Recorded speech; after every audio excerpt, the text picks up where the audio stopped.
Në këtë pjesë të Kosova Live do të flasim për disa ngjarje që kanë ndodhur në rajon, në Shqipëri. Do të flasim bashkë me gazetarin, kolegun tim Martin Marku, që është edhe gazetar në televizionin Klan. Martin, mirë se vjen në Kosova Live, faleminderit shumë që keni pranuar të jeni sot bashkë me ne. Ju përshëndes, kënaqësi gjithmonë. Do të flasim për disa ngjarje që kanë ndodhur atje, por fillimisht do të ndalemi te një ngjarje e rëndë që ka ndodhur mëngjesin e kësaj të hëne në qytetin e Durrësit, ku babai ka plagosur me thik vajzën e tij. Unë do doja që detajet për këtë lajm ti dëgjonim nga ju. Çfarë realisht ka ndodhur? Po, në fakt, Durrësi u trondit mëngjesin e kësaj të hënën, pikërisht rreth orës 10, është regjistruar në lagjen numër 12 të qytetit bregdetar të Durrësit, ku babai në fakt ka goditur me mjetrin prerës thik vajzën e tij. Ndërkohë, Mikel Ndoj është autori, pra babai i sëres i cili goditi këtë të fundit duke e lënë të plagosur rënd dhe ajo ndodhet aktualisht në spitalin rajonal të Durrësit, ku sipas informacioneve më të fundit ajo ka marrë disa plagë në trup, më konkretisht disa prej të cilave e kanë prekur në pjesën e qafës, por deri në këto momente të paktën nga komunikimet më të fundit ka patur njoftime se është jashtë rrezikut për jetën. Ndërkohë, një tjetër person ka mbetur i plagosur pas agresionit të bërë nga pikërisht 56 vjeçari Mikel Ndoj në një agjenci imobiliare në qytetin bregdetar të Durrësit, ku në fakt ky fundit pas një agravimit të situatës dhe pas një debatit fillimisht verbal ka agravuar më pas edhe në përdorimin e mjetit prerës thik, duke lënë të plagosur edhe pikërisht Ornald Memlika, i cili është kolegu i vajzës e plagosur, pra e cila në fakt fillimisht ajo mbeti e plagosur, por për të ndërhyrë ka ndërhyrë pra pikërisht kolegu i tij dhe ky fundit ka mbetur i plagosur. Ngjarja u regjistrua në ambientet e jashtme të kësaj agjencie, duhet thënë, dhe është një zonë mjaft e populluar që ka mund të kishte marrë për masa edhe më të frikshme ky agresivitet i 56 vjeçarit Mikel Ndoj, i cili për policin vijon të jetë ende në arrati, pra nuk është arritur që të kapet pavarësisht kërkimeve. E gjithë dinamika ka ndodhur pra siç unë e raportova, dhe në fakt ajo çfarë është mësuar deri në këtë momente, 56 vjeçari kishte vetëm disa ditë që ishte kthyer nga Italia dhe shkak dyshohet të jetë bërë pikërisht i kësaj plagosje, më konkretisht pra ajo kërkesa që kishte bërë 56 vjeçari ndaj Serbies për të ribashkuar me nënën e saj, pra dhe bashkëshorten, pra ish bashkëshorten në këtë rast, pasi prej kohësh ishin të divorcuar dhe sipas informacioneve më të fundit paktën është bërë me dije se ky fundit ishte i dënuar edhe për dhunë në familje dhe kishte vetëm pak kohë që i kishte dalë nga burgu dhe në fakt kishte shumë pak kohë që ishte rikthyer edhe nga Italia, dhe për këtë arsye ka ndodhur gjithë konflikti paraditën e sotme në qytetin bregdetar të Durrësit, ku mbeti e plagosur pikërisht Jessica Ndoj dhe mbeti i plagosur gjithashtu edhe kolegu i saj Ornald Memlika. E qartë, pra këto i kishim edhe ne këto informacionet fundit, pra ndaj donim edhe ti konfirmonim, pra babai jetonte në Itali dhe ishte i divorcuar nga nëna dhe vajza nuk ishte pas dëshirë që të kenë një ribashkim familjar dhe të njëjti nuk e lejon të futet në banesë. Kjo qëndron? Po, kjo është versioni më i fundit, paktën sipas edhe informacioneve që ne kemi marrë, por edhe sipas burimeve tona, që të paktën kjo ka qenë iniciativa që kishte kërkuar 56 vjeçari që të fuste vajzën e tij si ndërmjetëse për pajtimin me nënën e saj dhe ish bashkëshorten, pra të 56 vjeçarit, shka e cila nuk është pëlqyer, është parapëlqyer pra nga vajza, nga 25 vjeçaria, dhe më pas ka nisur agravimi i situatës me dhunë verbale fillimisht në ambientet e kësaj agjencie dhe më pas agravimi i situatës ka dalë jashtë ambienteve të zyrës, ku edhe është përdorur mjeti prerës thik, pra thika, duke lënë të plagosur këtë të fundit dhe më pas ka ndërhyrë dhe kolegu i saj, por dhe ky mbeti i plagosur, pra nuk ka arritur që ta ndalojë këtë plagosje, por fatmirësisht duhet thonë që të dy për momentin ndodhen jashtë rrezikut për jetën nën kujdesin e bluzave të bardha të spitalit rajonal të Durrësit. Uroj shumë që ta kenë shëndetin e plot pas kësaj ngjarje shumë të rëndë që ka ndodhur në mëngjes në Durrës, ndërkaq tani do të kalojmë në diçka tjetër. Një tjetër rast i kultivimit të lëndëve narkotike që është zbuluar këtë hënë në Malsinë e Madhe. Cilat janë informacionet e fundit, a ka persona të arrestuar dhe çka është arritur të sekuestrohet nga ky aksion? Po, në fakt, në fokusin e policisë Shkodrës dhe në fokusin e policisë në Shqipëri konkretisht janë tashmë ambientet apo institucionet të cilat ngrihen si godina për kultivimin e bimëve narkotike. Një aksion i tillë ka ndodhur mëngjesin e sotëm në zonën e Malsisë së Madhe, ku kemi disa persona të arrestuar, disa të shpallur në kërkim, madje edhe punonjës të institucioneve të rëndësishme në Shqipëri, konkretisht atyre të OSHE-s, të cilët janë të vetmit, mund ta quajmë kështu, bashkëpunëtor të këtyre ngjarjeve apo të këtyre veprimtarive të paligjshme siç janë kultivimi i bimëve narkotike. Më konkretisht ka rënë në pranga 35 vjeçari Kol Narka, i cili është dhe i dyshuar si një nga organizatorët e aktivitetit kriminal. Ndërkohë është shpallur në kërkim një tjetër person, një 36 vjeçar në fshatin Vrak, i dyshuar edhe ky si bashkëpunëtor në përfshirjen dhe funksionimin e ambientit, i cili ka gjetur, paktën sipas policisë, ambientin për ta përshtatur më pas për kultivimin e bimëve narkotike. Gjatë këtij operacionit në fakt është bërë me dije nga ana policisë se janë vënë në pranga dhe disa punonjës të OSHE-s, të operatorit të shpërndarjes së energjisë elektrike, më konkretisht Valentin Kuvandaj, Giuliano Ceraj, Faik Muselaj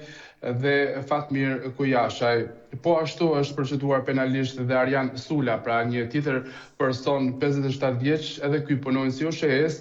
për veprën penale të shpërdorimit të detyrës, të cilat në fakt, siç e thash, me dy personat, i cili njëri prej tyre është i shpallur në kërkim dhe tjetri është i arrestuar si një nga organizatorët kryesor të ngritjes së kësaj shtëpie barit apo këtij ambienti për kultivimin e bimëve narkotike, kanë bashkëpunuar edhe me punonjës të OSHE-s. Ndërkohë duhet të bëjmë dije se në këtë aksion të bërë nga ana policisë në Shkodër janë sekuestruar 771 bimë të dyshuara si kanabis sativa, 6 kg, 250 gram material bimor po i dyshuar si kanabis sativa, si dhe infrastruktura plot, që shërbente për,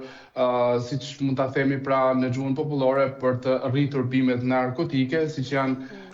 pikërisht 195 lampa ndriçimi, 21 aspirator dhe 20 filtra ari të përdorur për kultivimin dhe në këto ambiente të mbyllura, siç janë shtëpitë e barit apo situata të tjera që krijohen edhe në zona të ndryshme të Shqipërisë. Në fakt, fokus të policisë duhet themi që ka qenë pikërisht këto shtëpi barit, të cilat për hir të vërtetës duhet thënë kanë qenë të shumta gjatë viteve të fundit në vendin tonë. Ky është rasti 13 në kuadër të aksionit në Onët që ka bërë policia dhe prokuroria. Edhe herë lutem? Them që e theksuat edhe ju që ka pas shumë raste, kjo është vetëm një prej rasteve, desha ta konfirmoj se kjo është rasti 13, apo jo që është ka për themi në këtë aksionin në Onët? Po, në fakt janë shumë raste, por ky është aksioni 13 dhe në fakt policia gjatë viteve të fundit e ka patur në fokus kryesor goditjen e paligjshmërisë së kultivimit të bimëve narkotike, çka ka qenë në numër në rritje gjithnjë më shumë vitet e fundit, dhe kjo është rasti i 13 paktën për momentin, dhe aksioni do të vijojë dhe po vijon në fakt edhe për rastin e fjalë, nëse ka dhe persona të tjerë që mund të jenë bashkëpunëtor të tjerë që mund të ketë patur përveç këtyre që unë përmenda më sipër, siç janë punonjës të OSHE-s, apo edhe nëse ka persona të cilët kanë bashkëpunuar, apo ka edhe zona të tjera në zonën e Malsisë së Madhe, në qarkun e Shkodrës, ku mund të ketë ambiente që përshtaten pikërisht për kultivimin e bimëve narkotike. Mirë, Martin, të falenderoj për informacionet edhe për këtë rast, por do të ndalemi tani tek diçka tjetër, tek ajo çfarë ndodhi në fundjavë në Tiranë, aty ku është mbajt protesta e dytë kombëtare e Partisë Demokratike të Kosovës, e cila po ashtu shoqërua me tensione dhe me përplasje me forcat e rendit, paktën nga këto pamje që kemi parë dhe këto informacione që kemi. Por çka realisht ndodhi aty, pastaj pati edhe reagime të ashpra, me tone të ashpra edhe nga Edi Rama, nëse mund të na bësh një përmbledhje gjithë kësaj. Po, në fakt të shtunën opozita në Shqipëri mbajti protestën e radhës, fillimisht nisi me fjalimin e disa prej deputetëve, madje dhe vetë liderit e opozitës, një tubim i cili me fjalime zgjati rreth 2 orë, ku pati me qindra apo mijëra simpatizantë, mbështetës, qytetarë të ndryshëm, të cilët në fakt ju bashkuan thirrjes opozitës, Partisë Demokratike, për keqëvërisjen e qeverisë aktuale dhe konkretisht largimit e kryeministrit Edi Rama dhe zëvendës kryeministres dhe njëherësh ministres e infrastrukturës energjisë, zonjës Belinda Balluke, e cila është personi në nënhetim tashmë nga SPAK për një sër akuzash të ndryshme dhe në fakt pati edhe më pas këtyre fjalimeve që u mbajten ashtu siç ndodh në rastet ku ka protesta, më pas tubimi i njerëzve kaloi tek Parlamenti i Shqipërisë, aty ku ata kanë cilësuar si një nga skenat e krimit të qeverisë Rama dhe konkretisht pati dhe përplasje mes demokratëve dhe punonjësve të policisë, ku hodh gaz lotësielës, mjete piroteknike, madje dhe ujë me spec djegës, çka solli jo pak të dëmtuar, pati 10 qytetarë të cilët morën dëmtime të shumta nga hedhja e mjeteve piroteknike, gazit lotësielës, po ashtu edhe 11 policë të cilët paraqiten shqetësimet e tyre si pasojë pasi pati kundërpërgjigje, mund të themi edhe nga ana e demokratëve, pra e protestuesve, të cilët hodhen mjete piroteknike apo edhe sendet e tjera drejt punonjësve të policisë. Ndërkohë, sipas informacioneve më të fundit, janë 18 të arrestuar në këtë rast, pra sa i takon protestës, 17 të proceduar në gjendje të lirë, mes të cileve janë edhe deputet të Partisë Demokratike apo dhe përfaqësues të Partisë Demokratike dhe 2 persona të tjerë janë të shpallur në kërkim. Ajo çfarë dua të them në fakt është mjaft e rëndë pasi gazi lotësielës i hedhur mbrëmjen e së shtunës në protestën e radhës së Partisë Demokratike ishte i skaduar, çka për liderin e opozitës, pra Sali Berishën, hedhja e këtij gazi lotësielës e ka quajtur krim ndaj njerëzimit, duke qenë se këto mjete piroteknike apo gazi lotësielës që hidhet në turma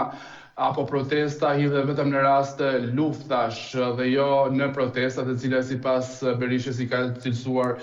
paqësore dhe jo të dhunshme të paktën. Martin, nëse më dëgjon e theksua që ka qenë pa fat. Ka efekte anësore apo cili ka qenë shqetësimi i zotit Berisha nga ajo çfarë është thënë? Në fakt, të paktën sipas ajo çfarë ka deklaruar dhe vetë publikisht një ditë më pas natës të së shtunës ku mbajtë edhe protesta, ku zbulua nga disa nga gazetarët që mjetet piroteknike apo gazi lotësielës i hedhur në drejtim të qytetarëve, të simpatizantëve, në fakt ishte i skaduar, kishte të paktën 2 vite që ishte i magazinuar në ambientet shtetërore dhe që u përdor gjatë kësaj proteste, në fakt si një nga krimet ndaj njerëzimit e ka quajtur Berisha për këtë akt të rënd, duke qenë se është përdorur një mjet piroteknik apo gaz lotësielës, pra që ishte i skaduar dhe mund të sillte edhe pasoja më të rënda për jetët njerëzore të cilët ishin në protestë. Madje këtij gazi lotësielës mund të themi që fatkeqësisht nuk i shpëtuan as gazetarët, as ne gazetarët që raportuam që prej orëve të kur nisi protesta dhe deri në fund, në fakt gazetarë, operatorë, teknik, të gjithë u përfshin, madje patën edhe rrezik sa i takon gazit lotësielës, pasi në momente të caktuar ishim të papërgatitur për një situatë të tillë, për shkak se në momentin kur ne po raportonim nuk pati qytetar, mund të themi rreth e përqark ku ne ishim, por policia e shtetit nuk i kursej mjetet piroteknike dhe gazin lotësielës edhe ndaj gazetarëve, çka është kritikuar edhe nga shoqata e gazetarëve, po ashtu edhe nga vetë zoti Berisha. Martin, e kuptojmë dhe me gjithë këto ngjarje që po ndodhen në Shqipëri, njëjsi edhe në Kosovë, urojmë që të keni një punë sa më të palodhshme dhe të keni siguri në ushtrimin e profesionit juaj. Unë ju falenderoj shumë që u inkuadruat sot dhe gjithë këto informacione që i solle për Kosova Live. Faleminderit, ishit nësi. Punë të mbar.